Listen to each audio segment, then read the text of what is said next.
یاد رکھیے عورت کے پاس جو اس کا آخری سہارا اس کا خاوند ہوا کرتا ہے، اور اگر خاوند دنیا سے پہلے چلا جائے تو یقین جانیے اس کی ایک ایک ادا بیوی کو بڑی یاد آتی ہے، اور اگر خاوند کی کوئی نشانی ہو تو یقین جانیے عورت اس کو بڑا سنبھال کے رکھتی ہے۔ یقیناً آپ میرے ساتھ سکرین کے اوپر ایک ویڈیو دیکھ رہے ہوں گے، یہ کل واقعہ پیش آیا ہے شیخو پورہ کے اندر کہ وہاں پر جو مفت آٹا حکومت وقت نے، حکومت پاکستان نے اعلان کیا ہے کہ رمضان المبارک کے مقدس مہینے کے اندر جو 3 آٹے کے تھیلے ہیں وہ فری میں ملیں گے، تو یہ بیچاری بوڑھی اماں بھی وہیں پر انتظار کر رہی تھی۔ آٹا تو اس بیچاری کو نہ ملا، لیکن جو خاوند کا آخری سہارا تھا، جو خاوند کی دی ہوئی کانوں کی سونے کی بالیاں تھی، وہ کسی عورت نے نوچ کے وہ وہاں سے بھاگ گئی اور اس بوڑھی اماں کو زخمی کر دیا۔ اور جب اس بوڑھی اماں سے پوچھا گیا کہ آپ کے ساتھ کیا واقعہ پیش آیا،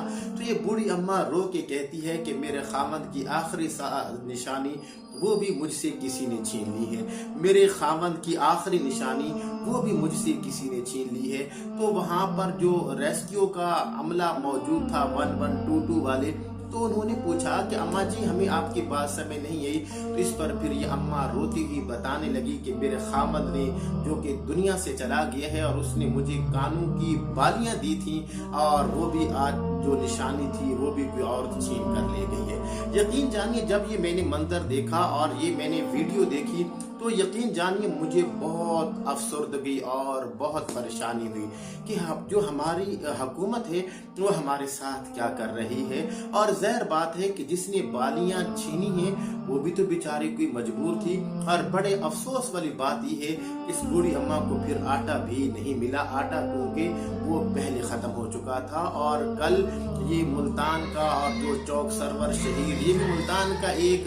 جگہ ہے، وہاں کے بارے میں نے یہ بھی سنا کہ وہاں پر ایک بوڑھا جو کہ لائن میں لگا ہوا تھا کہ اپنے بیوی بچوں کے لیے آٹے کا ایک تھیلا لے کر جاؤں گا، لیکن اس کو دل کا ہارٹ اٹیک ہوا اور وہ وہیں پر اس کی ڈیتھ ہو گئی۔ اور ملتان کے اندر بھی ایک بوڑھی اماں کے ساتھ اسی طرح کا واقعہ پیش آیا۔ یقین جانیے اب اللہ رب العالمین سے دعا ہی کر سکتے ہیں ہم، اور تو کچھ نہیں کر سکتے، لیکن یہ ہے کہ جو حکومت وقت ہے اس کو بھی کچھ سوچنا پڑے گا کہ جو غریب عوام ہے